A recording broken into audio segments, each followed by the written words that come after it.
What are the 5 stages of consciousness that we all move through during our lifetimes? Let's find out. Welcome to my YouTube channel. My name is Sylvia Salow and I help Lightworkers, starseeds, priestesses and leaders to remember who they are and to step into their highest potential and to channel their gifts into a life they desire. And today I want to walk you through the 5 stages of consciousness and want to describe the main dynamics of what you are working on the soul level as you are moving through each one of them. So let's begin. The first stage of consciousness is the child, and we could call it differently. The name is not important, but I think we can all imagine what a child consciousness may look like. So in this case, in the child level of consciousness, we really don't know yet how to access our personal power. We don't know yet how to take responsibility. And it's that stage before your spiritual awakening, or it's the stage after the spiritual awakening, because we can still be at this level even though we have spiritually awakened. And truly the telltale sign is that you don't know how to work with your own power. You don't know how to make your own decisions. You are outsourcing lots of your decisions and even your happiness on other people. With that, there are also expectations on other people. There's lots of codependency going on in relationships. There are all kinds of attachments. Why is it? Because through the lens of the child, we see the other people as the source of something we want. We see them as the source of energy, time, resources, and we are yet to learn how to access those on our own. But the moment when you start accessing those resources within yourself, which you always have there, it's always there, then you start going into that like more mature child, and then you eventually move into that next stage. Another sign of this childlike consciousness is that it feels entitled. So oftentimes what happens when you start working with your inner child, when you are looking at your dynamics from your family, you start to feel like a victim. And you think that, everyone needs to know about what you've been through in your childhood. Everyone needs to know about how wounded you were. And it's a part of that healing. It's natural to work with it. It's essential to work with it. We all been through it. We need to look at those patterns, those dynamics. We need to understand it. We need to heal it. So that's a really great job. But we can sometimes, like what I have seen, is that people can use it as an excuse why they cannot step into their purpose, why they cannot do something. Or they can use it subconsciously as a way to manipulate other people. Because I've been through this, then you have to be nice to me, even though I'm not, this kind of way of thinking. And as I said, it's very subconscious. I don't think it comes from like some intentional place ever, but it's still happening.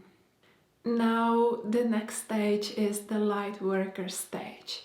At this stage, you have already entered the 4th dimensional energy and you are initiated into it through one of the Ascension pathways. I made another video on it, so I hope I will remember to link it here, but if not, you will be able to find it on my channel. Now, at this stage, you are first learning to work with the astral energy, and you are healing your astral body, you are healing any energetic blockages, working with your chakras, your emotions, and your mind. You are essentially learning to find balance between the heart consciousness and the mind consciousness, so they can communicate together. During this stage, at some point you experience the heart chakra awakening, and for some people it's accompanied by a Kundalini awakening. And you are truly learning how to manifest the life you desire. On another level, you are also healing your ancestral lineage. And this is a big thing, because if you learn your ancestral lineage, you have done the greatest job that you can do as a Lightworker. But how do you heal your ancestral lineage? What does it look like? Healing your ancestral lineage happens through healing you, because your soul volunteered to be born into that ancestral lineage, because you came here to heal it, and of course because there is some kind of teaching and karmic relationships for your soul. You take on the same patterns that your family and your ancestors have had. You experience them on yourself, and you find a way to heal it. So to heal your ancestral lineage, it's not to heal your parents or your siblings or your grandparents. It happens only through healing yourself. The motto in my Lightworker healing school is heal yourself and then heal other people. In your family specifically, truly, the healing happens through healing yourself. Your parents don't need to know, everything that you have learned. They don't need to know anything. Once you shift the energy internally, it's going to shift the energy for your family soul as well, because you are a part of it. So they will experience the positive benefits as you are working on yourself. For that reason, I really invite you to look at any places where you may feel like you are not worthy, or your worth is tied to healing and fixing someone else, because it can be a very subconscious way of avoiding doing the inner work. If you focus on someone else and what's wrong with them, you don't need to look at yourself. Another place to look at is if you have any abandonment wound, because if you have it, then you subconsciously want your parents to love you in a way that you feel you should be loved, even though it may not be the way they are capable of showing that love. And because of that, you are like tying your sense of worth once again and your own happiness on how they perceive you. And during this whole process, you keep abandoning yourself. So if you feel like you have it, definitely look into it. By the way, on my website, you can find masterclass for healing the abandonment wound, which includes guided energetic exercises. And you also find masterclass for self-worth. It also includes energetic exercises.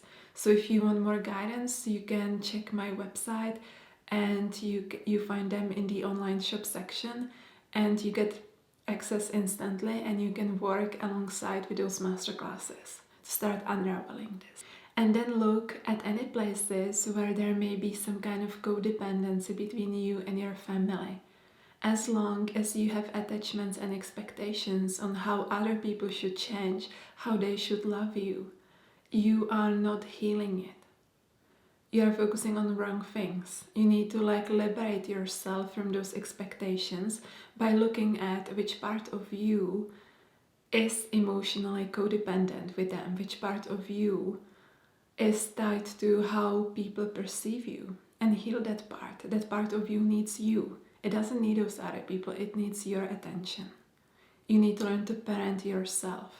So this Lightworker healing level, a big part of work happens around ancestral healing and healing yourself, and looking at all these patterns that you carry from your childhood, from your family, and also from past lives, because your soul chose your family based on your past lives as well.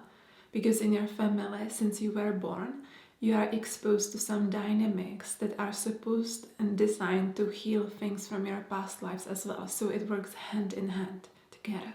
The next stage of consciousness is the priest or the priestess. So at this stage, you have consciously embodied and connected with your soul, and you have access to your soul gifts, and you are consciously channeling them in some body of work. You are living your purpose consciously. You have stepped into it. The priestess is literally the vessel between the heavens and earth. She's like the conduit or the bridge between heavens and earth. And so the priestess or the priest are channeling higher energy that flows to other people. And so you may be likely healing other people, and those people can be like many people at once, or it can be a relatively small amount of people. It doesn't matter how small or big, as long as you are in the frequency of it, as long as you follow your soul and you show up for what your soul wants to express in this life. At this stage, you also have complete faith or trust in the universe, in your higher self to guide you, and in your soul. You have complete trust in God. So you're not trying to manipulate results. You're not trying to control anything. You really just let all those energies to flow through you where they need to flow to do whatever they need to do. You are just a vessel. You're so tapped in and tuned into your inner guidance that you know what to do in every moment. There is this ever-present undercurrent of energy guiding you. And because of that, you take lots of action. And this action can look like from an external perspective, like, oh, you are all the time doing something, or you got lucky because, things are flowing for you. But it's actually coming from that stillness. It comes from listening. It comes from being tapped into your inner guidance. You truly show up for your soul. And you become magnetic to those things that are meant for you. And so it looks like everything is flowing and it's beautiful and amazing, because it is at that stage like things really do flow in your life, because you get out of the way. The next stage of consciousness is when the primary focus of your individual consciousness is directed at the 6th dimension, and the priest and priestess is focused on the 5th dimension. Now, at the level of the leader, you are truly learning the art of balance. You are learning the art of staying centered, neutral, of staying in the center of everything without controlling anything. You are learning how to refine things, your skills, your gifts, how to work correctly with those universal forces, how to channel them through you into something meaningful, something uplifting for other people, or something that uplifts your soul. I don't want you to feel that kind of pressure that you have to go and save humankind. No one is supposed to do that. I want you to find something in your life that you find meaningful, that you find joyful. And it doesn't matter what that is, as long as it's genuine to you. You don't need to look like someone else. You don't need to do things like other people do. So I just don't want you to feel pressure when I'm talking about purpose, because it looks different for each of us. As long as you are tapped into it, it's good, it feels good. So you can uplift humankind through creating beautiful things, bringing them a sense of beauty, a sense of harmony. Maybe it's through the kind words that you speak. It can be really anything. So that's just a side note.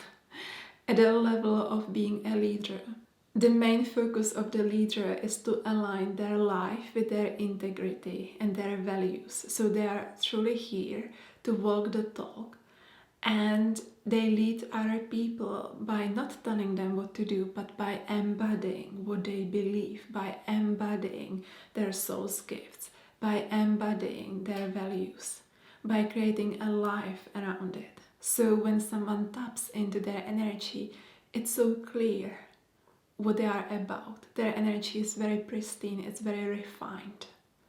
And they also need to heal many other things. There's still healing, but it's more subtle. We are looking at those nuances, we are looking at refinement. For instance, in my program, Spiritual Leadership, we focus on different topics in every session. And these topics are power, success, being visible, leading yourself, leading with other people, shining your light. All these different topics, because you as a leader, you look at everything again and you are fine-tuning, you are refining. You are stepping into that leadership. You are leading yourself and other people through your embodiment. So there is still lots of work, but it's not like lifting heavy stones. It's more like, fine-tuning everything. And it's still a lot of work, right? It never ends. That inner work just changes. And the next and the last stage of consciousness is mastery. And this is what creates the consciousness and level of an ascended master. It's primarily tapped into the 8th dimension. And so at this stage, everything that you do is working on the collective level.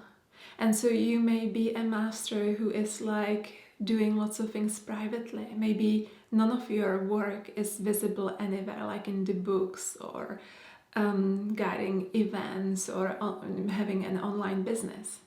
And still, you're working on the collective level. At this stage, when people tap into your energy, they receive shifts, they receive insights, they receive healing. It just happens through being connected to your energy and to the energy that you've been creating and building over lifetimes on the soul level. And so here you are really fine-tuning your unique body of work. If you are at a mastery level, chances are that it's been destined since you were born. And so you've been working on some unique body of work throughout your life. But at this stage you are really like, fine-tuning everything. You are creating something that stays behind you and will be always serving other people. And at this stage, people tell you all the time these kind of stories like, I saw you in my dream and you gave me this advice and it really helped. Or they maybe tell you like, I heard your voice telling me something and it helped. Or they tell you like, I just were thinking of you and my energy, my frequencies instantly up-leveled. So these kind of things are happening at the mastery level. And all those stages are the outline for my Mystery School of Remembrance. There will be more levels. I actually received a vision for the whole Mystery School when I was 8 years old. And it's truly a place where I want you to feel like you can access your inner resources, study, learn and heal at your own pace, and have always that next level that will pull you, help you, and will hold that space for you. So it's something that you can grow along with. My Mystery School isn't like static. It's going to always evolve. It's going to always deepen because it's a living body of work. And it's truly here to serve you throughout all this ascension pathway, wherever you may be. So I hope you enjoyed those stages. And if you did, please like, share and subscribe. And I see you in the next video.